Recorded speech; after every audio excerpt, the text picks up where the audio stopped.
now the other arcade games of 1984. Hey guys, I'm Pixel Dan, and these are the other arcade games of 1984. Hyper Sports! It's the sequel to Konami's Track and Field and features 7 all-new Olympic events, such as skeet shooting, and pole vaulting, and weightlifting. You know, Hyper Sports. Road Fighter! It's Konami's first racing game in which you must reach the finish before time runs out, before you run out of fuel, and without hitting any cars. Bomb Jack! The game about a superhero whose mission is to defuse 24 bombs placed at the site of several popular tourist attractions, such as the Sphinx of the Pyramids and Miami Beach. Boulder Dash! You must dig through caves collecting gems and diamonds and must reach the exit before time expires. So there you go guys, there's the other arcade games of 1984. You may not remember them, but they're still fun. Where's my quarters? Tally ho!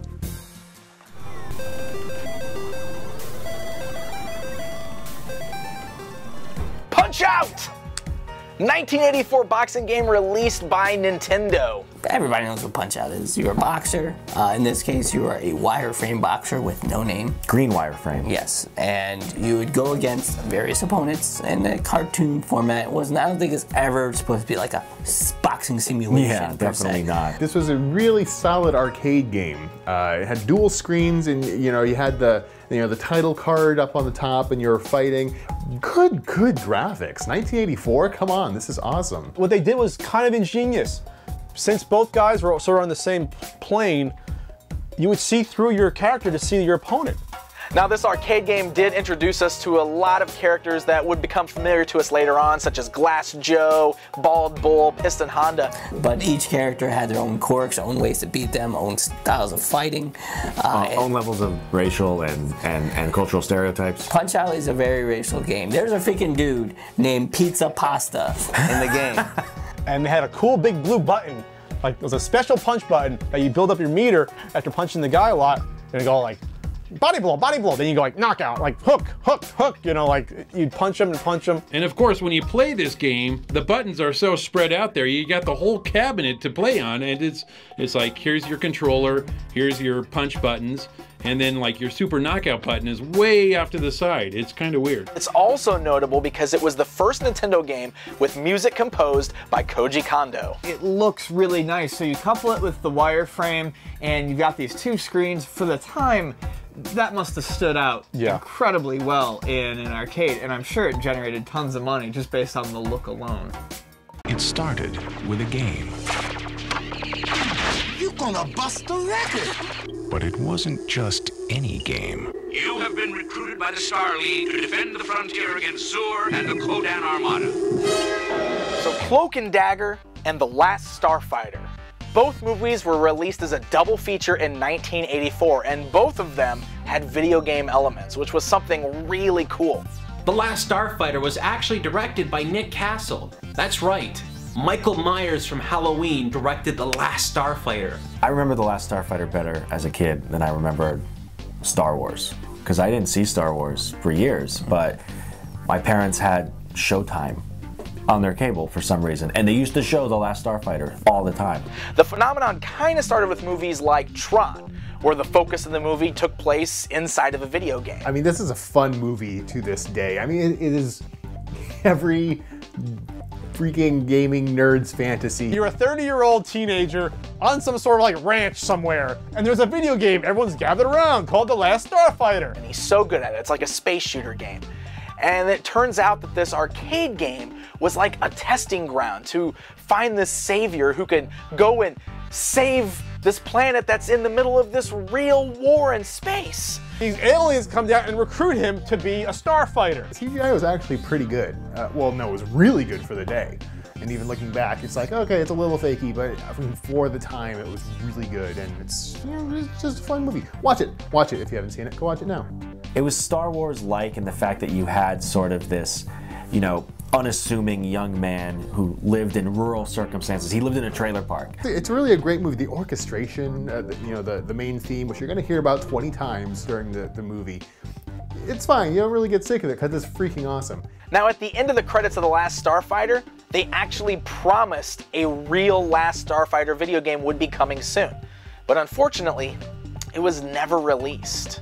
They weren't even original Last Starfighter video games. No. They just took other games and called them The Last Starfighter. It was a game called Uridium, a computer game. They just slapped a new title screen on, slapped a Last Starfighter ship sprite on it, put in the shitty Last Starfighter song, and that was your game. And I remember my dad said to me as a kid, he's like, you could be a starfighter too. I literally thought for years that you could be a starfighter.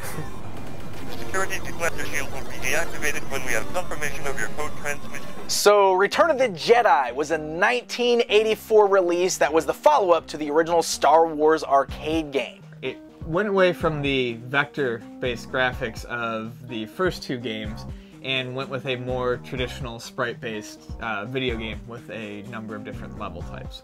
You got the Forest of Endor speed bike racing. You've got Millennium Falcon going through the Death Star innards in some sort of an isometric view, and also an ATST walker. It cuts away from that to another action scene of Lando in the Millennium Falcon fighting alongside two X-Wing fighters, only for like 5 seconds, then it cuts back.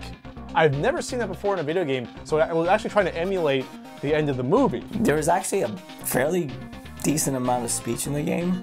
It was fairly muffled, but it was there. Lather, rinse, repeat, that's the game. It's 3 levels over and over again, but it is challenging. The first lady of video games. The first lady of gaming. Yeah. Roberta Williams, she loved fairy tales, so she decided, I'm gonna write a game kind of like that. So what are you? You're Sir Graham. You're going on adventures in, Daventry, and you're gonna be king, maybe, if you complete these quests. King's Quest. One of the very first, adventure games, really an interactive fiction that had graphics. It was graphical based. It wasn't just text on a screen. King's Quest was the first adventure game to kind of take you away from static screens where you were just seeing them from your viewpoint and actually put you in control of a player character, an animated player character that you could move around. And you have to type different commands. It wasn't like you could just point and click different icons like you can in point and click games today. You had to type in what you want to do. So you have to do open door, and that wouldn't work. You have to do closed door, whatever. It was just so frustrating. This was before real user interfaces, but it had a decent text parser, and you could walk up to the different objects and interact with them via text. Pick them up, talk to them. Look at bush, grab sword, touch pat. Why is this getting sexual? I don't know. But if you don't know what the commands are, you're kind of screwed, and there's a lot of trial and error going on here. Yeah, but that's what made the game so great, because I would spend hours trying to figure it out, and eventually I did. The game is actually fairly large for a game of that time, with a lot of different locations. It looks pretty good for an old game, but you walk so slow, it's ridiculous. It's not scanned in or drawn or bitmapped images.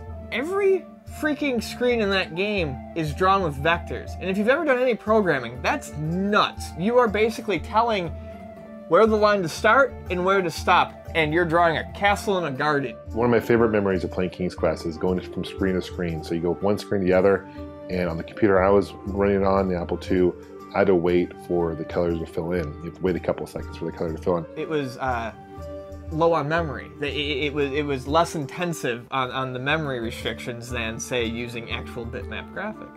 King's Quest really started off not only a great series, but there's a lot of spin-off series, Space Quest, Police Quest, Laser Shoot Larry, of course, but Sierra did. And this is the one that really started off for them. If Sierra before was this kind of, smaller software company, this is a game that blew Sierra up and basically established it as the adventure gaming company for the next, 15 years. Correct. So, Roberta Williams, our dear, dear Roberta, thank you for bringing King's Quest into our lives. King's Quest 8, we'll forgive you for that one, but all the rest are good.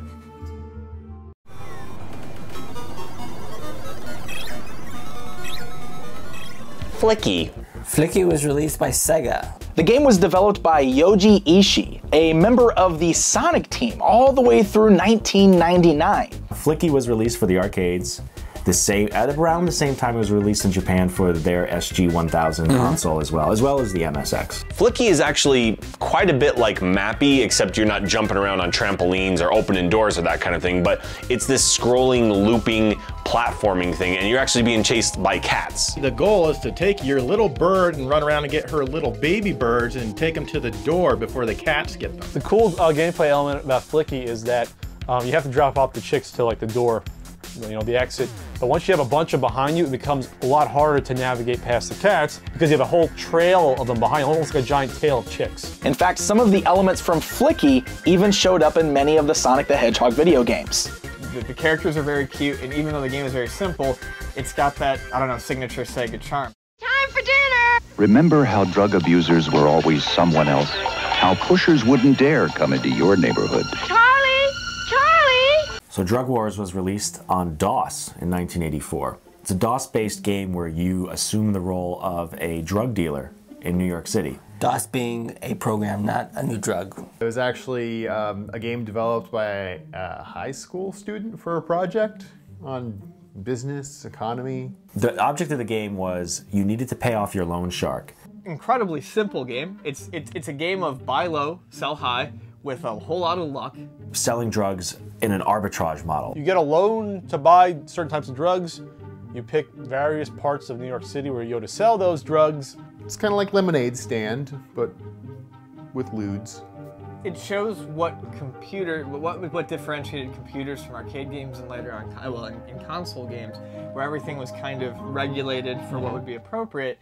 On a computer, if you know how to program, you can make whatever you want. That's obviously controversial because everybody wants little Jimmy playing as a drug lord. Yeah, I mean, it's good simulation fun. It's kind of like the first subversive, you know, computer game. It's funny because by the time I was in high school, you know, in the 90s, this game, it was originally programmed on DOS. It was just text, more or less, so in numbers. So it was easy to reprogram for, you know, everyone had it on their graphing calculators. But it's amazing the legacy that this game actually has for such a stupid game based around text and numbers and really nothing exciting. Lots of drug dealing in high schools then. Your graphing calculators, that's the kind of scary people I hung out with. One thing though that the author of DrugWars missed out on, where's the crack? Crack was heating up in the mid-80s. He missed out. He's selling lewds. Lewd, that's so 70s. Where's the crack? Paying off your loan shark and then pulling in a profit at the same time. Hey, it's the American way. Crack is where the money's at. Hey man, you got any DOS? Supply and demand, baby. I need some DOS, man.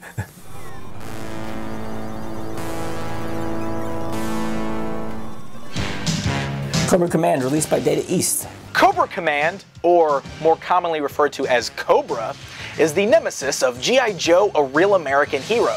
There were these evil terrorists that... Huh? It was directed by Yoshihisa Kisamoto. I murdered that name. Cobra Command was another fantastic Laserdisc game. Well, maybe fantastic is kind of stretching it, but basically you're flying around in a helicopter pretending to shoot other helicopters and pretending to shoot tanks and stuff like that. I thought it was pretty fun. Yeah, it's an on-rails game and you're just moving your reticle and shooting at planes, but that doesn't take away from the game looking amazing. I really like the way Cobra Command looks just because it's got like that really cool 80s Japanese anime style. The Sega CD version was pretty cool, and you can also get this game on the iOS on your iPhone or iPad or what have you. Oh, that's not what we're talking about?